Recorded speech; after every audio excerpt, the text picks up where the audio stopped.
This is Jody Trana with Chapter 9, Part 1 of Business Finance. Remember that one of the functions of a business finance professional is capital structuring. That's determining the appropriate debt and equity funding for any projects that the company undertakes. Capital structuring identifies how much of your assets are covered by equity and how much are covered by debt. Let's say here that we have a business with $10 million in assets and it has $10 million in equity. At this point, we're just saying that they have no liabilities in order to illustrate this model. You'll remember from accounting that the accounting equation says assets equals liabilities plus equity. So our assets of 10 million equals our equity of 10 million. This $10 million of equity represents the owner's rights to the assets. At this point, there are no outsiders' rights, no liabilities. Since there's $10 million in equity, let's quantify that and just say it is 1 million shares at $10 per share. Now let's say that our company has an opportunity to build a new, bigger factory that will produce a larger profit. Let's say it will cost $5 million to build the new facility. That money has to come from somewhere.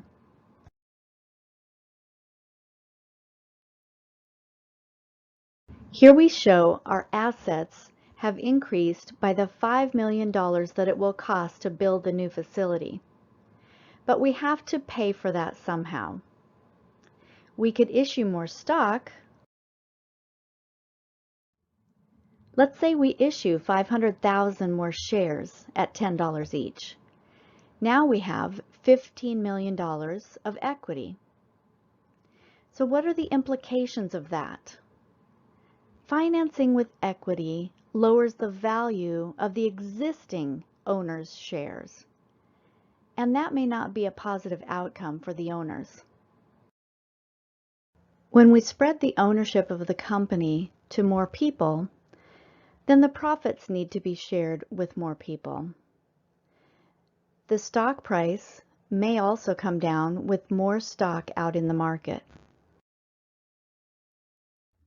We could finance the investment of a new factory through debt. We could acquire $5 million of debt by taking out a commercial loan, or we could issue 5,000 bonds at $1,000 par value. However we choose to borrow the funds, debt may have an advantage for the owners.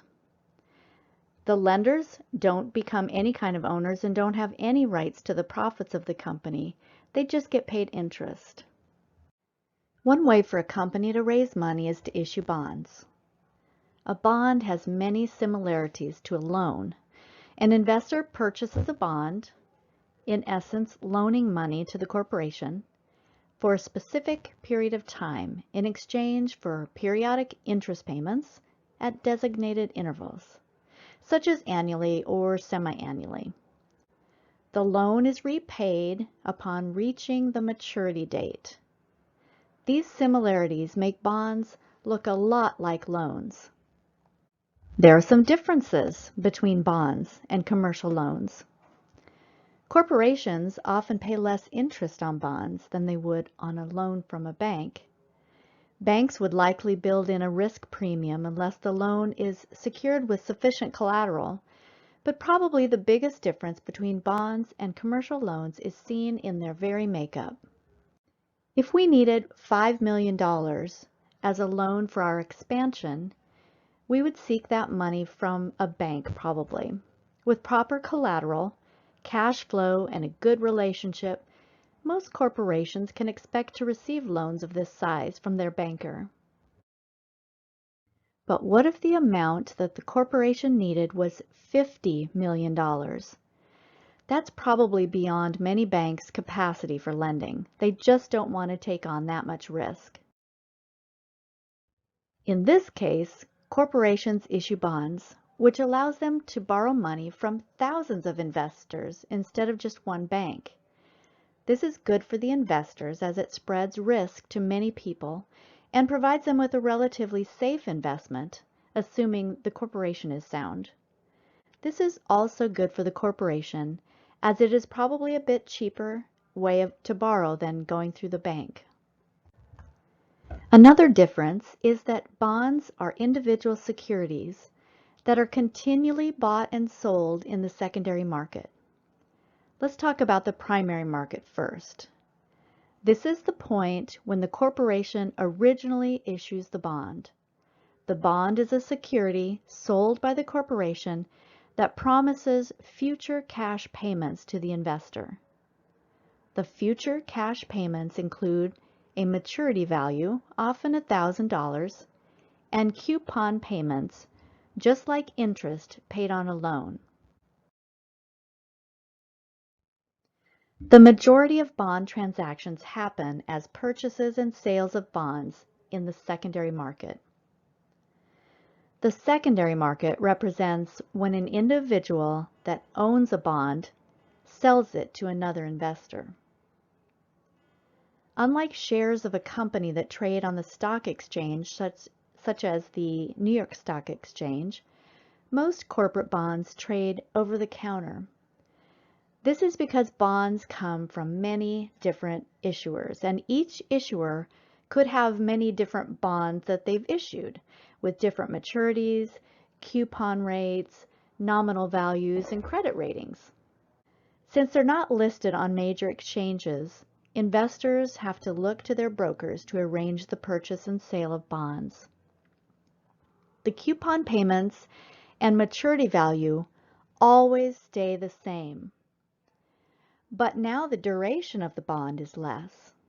So the main thing that changes when these transactions occur is the price of the bond. The price of the bond reflects the current market interest rates and the amount of coupon payments left before the maturity date. When the bond reaches its maturity date, the maturity value is paid to the bond holder, and the bond agreement is concluded. Since the bond ceases to exist at this point, it will no longer be traded.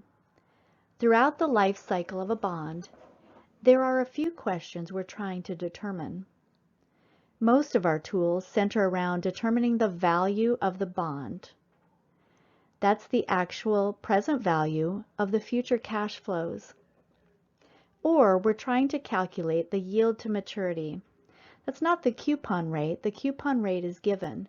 We need to calculate the rate of return that we are achieving on a certain bond. Overall, we're trying to determine whether the bond is a good investment or not, whether we need to sell bonds, whether we need to buy bonds. Here's a look at a typical bond cash flow stream. This bond has an initial investment of $10,000. It also has a maturity value or final payment of $10,000 paid out at the end of the bond's life, which is in this case 3 years. We see that there is a 5% fixed rate on the bond. A fixed rate is typical. The fixed rate, also called the coupon rate, determines the coupon payment. We calculate the coupon payment by taking the maturity value, the amount that is paid back at the end of the bond term, in this case $10,000, times our coupon rate, which is 5%. That's $10,000 times 5%, or $500. This bondholder receives $500 every year as an interest payment. But like many other bonds, this bond pays interest out twice a year, or semi-annually. So that amounts to $250 twice a year, or $250 for 6 payments throughout the 3-year life of this bond. We see here that the initial investment of the bond is $10,000. The $10,000 is the amount of the bond at par value. Par value is when the fixed rate, or the coupon rate, equals the yield to maturity, or rate of return. Let's calculate the present value based on the information we're given here. We actually could have solved this without doing any math at all. At the time it is purchased, a bond's yield to maturity and its coupon rate are likely the same or very close. When the coupon rate, 5% in this case, and the discount rate, also 5%, are the same, then the present value is the same as the future value. That's selling at par, when the initial investment is the same as the final payment. So why would investors purchase a bond at par value? Because of the semi-annual coupon payments, the interest. The coupon rate, however, is hardly ever the same as the yield to maturity. That's because when a bond is issued, it is issued at a specific fixed coupon rate. Remember that the rate never changes throughout the whole life of the bond. But still, the bond will be sold and resold in the secondary market throughout its duration, which could be 20 or 30 years. When the market interest rates go up and down, the bond's fixed rate doesn't change. The elements that do change as bonds are traded is the price. So let's look at the present value, which would be the price of this bond if the market interest rate was 6% instead of 5%. That's more than this bond is paying. That tells us something. Not too many people are going to want this bond at 5% if other investments are paying 6%. So let's change the interest rate in our calculation to reflect this market interest rate instead.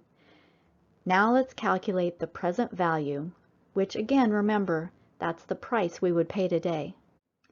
If we evaluate this bond based on market interest, the price would be $9,729.14. At least that is the max that we would be willing to pay for this bond.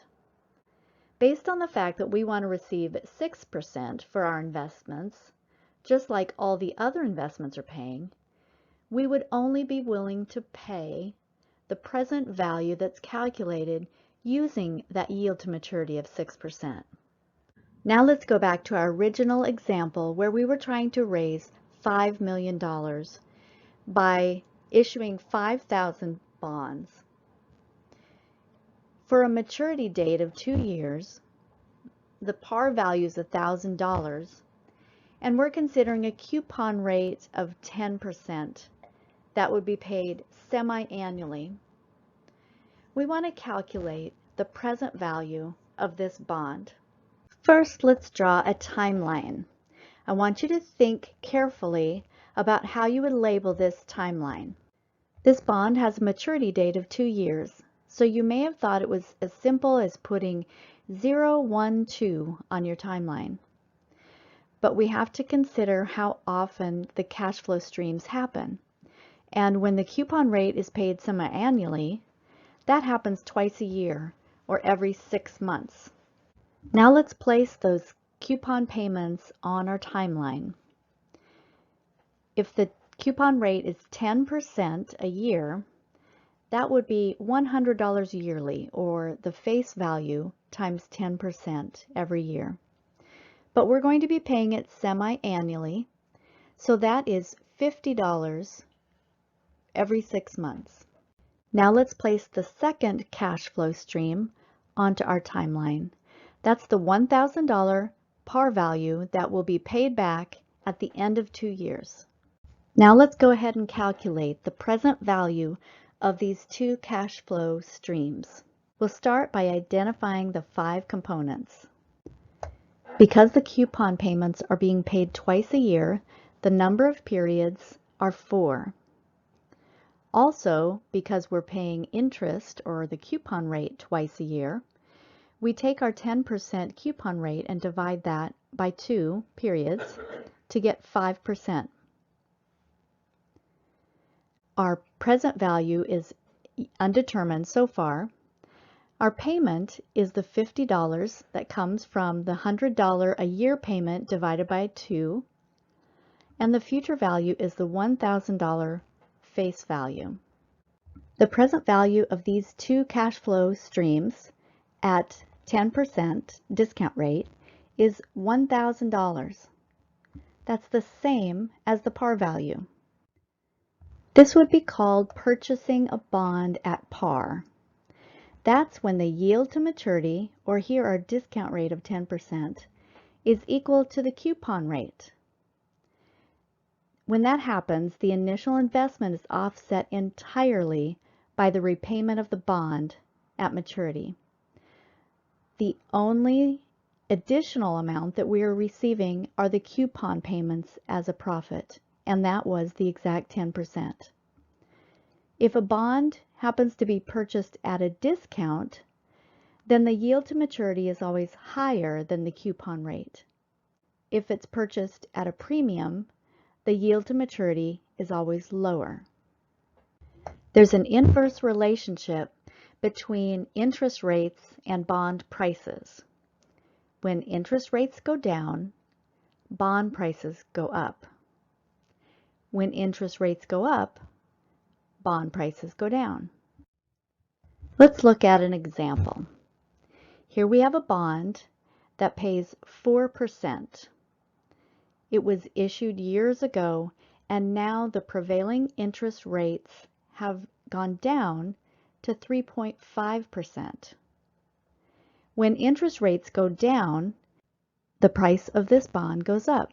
That's because this bond is paying 4%. With all the other interest rates in the other investments only paying 3.5%, there's a greater demand for this bond paying 4%, and the prices go up. Now let's look at it the other way. If other investments and their interest rates go up to, let's say, 5.5%, the price of this bond will go down. With prevailing interest rates at 5.5%, fewer people want a bond that only pays 4%. The demand for this bond goes down, and so do the prices. When bonds are resold in the secondary market for a price that is greater than its par value, that bond is said to have been sold at a premium. When the bond price is less than the par value on the bond, that bond is said to have been sold at a discount. Let's look at it one more way. Can you identify whether the bonds are sold at a discount, a par value, or a premium when the interest rates fluctuate?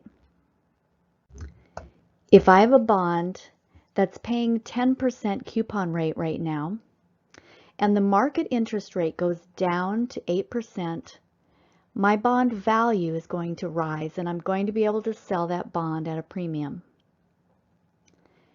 If I'm holding a 10% coupon rate bond, and the market interest rate is 10%, I'm going to be selling that bond at a par. If the market interest rate goes up to 12%, and I only have a 10% bond, I'm not going to be able to sell that unless I discount it. Here's an example of one type of problem that we will be practicing in this chapter to calculate the value of a bond. Remember that the bond has two cash flow streams, but they can both be added into the same calculation. One is the annuity, that is for the coupon rate, and the other is for the future value payout. Watch to see if it's a semi-annual payment. If it is, you'll have to adjust the number of periods and the interest rate. Another type of problem that we'll have in this chapter is calculating the yield to maturity.